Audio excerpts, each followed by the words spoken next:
So wine is a unique product that tells a kind of story that very few other things can tell. A rich, cultural, personal story that's tied up in history and place, in all sorts of intricacies of, how we live our lives as human beings. And wine somehow captures all of that in the bottle, if you pay attention to it.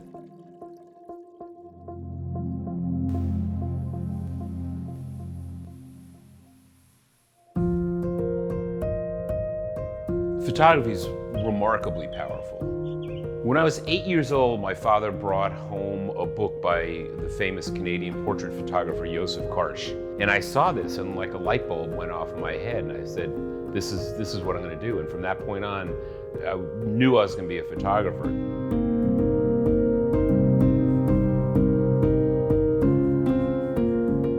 When Jesse was a year old, I had a show in Japan and just put him on the plane and took off, and we've been traveling together ever since. I was really fortunate as a kid getting to travel to all these different amazing parts of the world, and a lot really focused on wine and wine regions. When you got outside of the United States, they introduced you to wine as part of the food and part of the culture of the area. I went to Fresno State, got my degrees in viticulture, enology, and a minor in chemistry there. And during that time period, I fell in love with Bordeaux varietals. And so as soon as I graduated, I wanted to get as many harvests under my belt as possible. And so I went over to Argentina to study Malbec.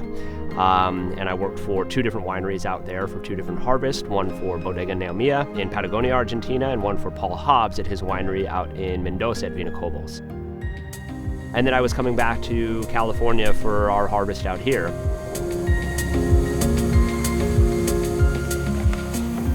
The most recent book I did with Jesse was on Bordeaux. Jesse was around talking to the winemakers, and it was a great education for him. Lafite, Mouton, Petrus.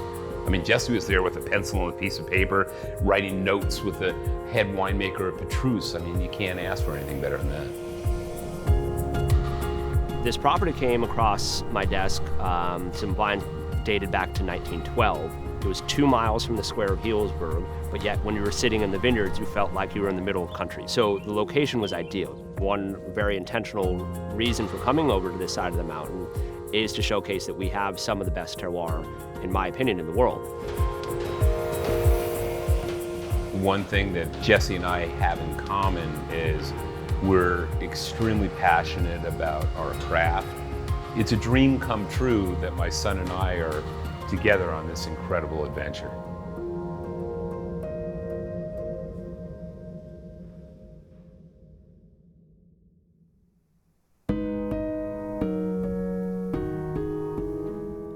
We do somewhere between nutty and fanatical sometimes. In the level of detail we want, but it really shows in the wines. But in Sonoma, there is a lot of diversity here, and one of the great reasons I love this area is the vast variety of microclimates that we're sitting in, and we have areas that are warmer than Bordeaux and areas that are cooler than Champagne, France. We're able to really showcase our style. He told me he wanted to build on the east side of the Russian River. Everybody wants to be on the west side of the Russian River. And he says to me, what do you think? Can we grow Cabernet and Merlot here? And I said, yeah, of course we can. This guy is thinking outside the box. Juan Carlos, from the very first meeting, really kind of understood the concept. He started drawing the aperture, all the different pieces of the shutter, dissecting them, restacked them, and we ended up turning that into the winery building. And I wanted to push the limits of what we could build for a state-of-the-art winery. And on the hospitality side, I want you to be situated in the middle of our vineyard. I truly believe that simple things are the most difficult to create, the most difficult to design, and sometimes the most difficult to achieve. And all I can say is, with these young vineyards, watch this space. This is going to blow the socks off of people, the wines that can be produced from that site. There's no winery in the world that I'd rather make wines at than what we were able to create at Aperture.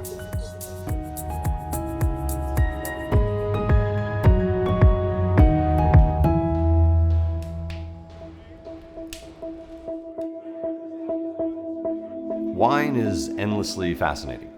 It's got deep roots in culture, with food, with people, with civilization that brings an incredible amount of richness.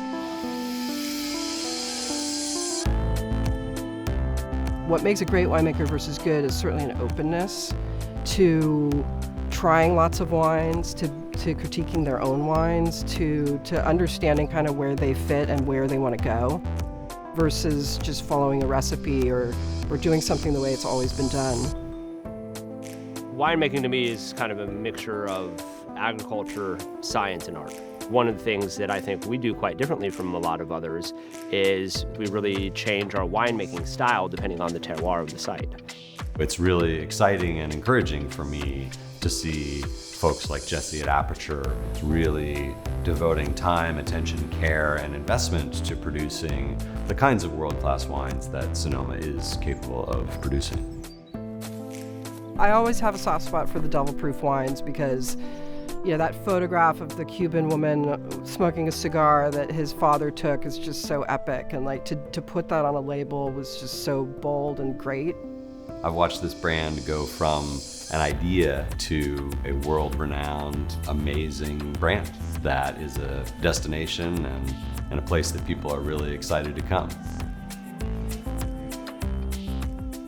Wine has a power of celebration, of contemplation, of place. It's the most powerful beverage there is.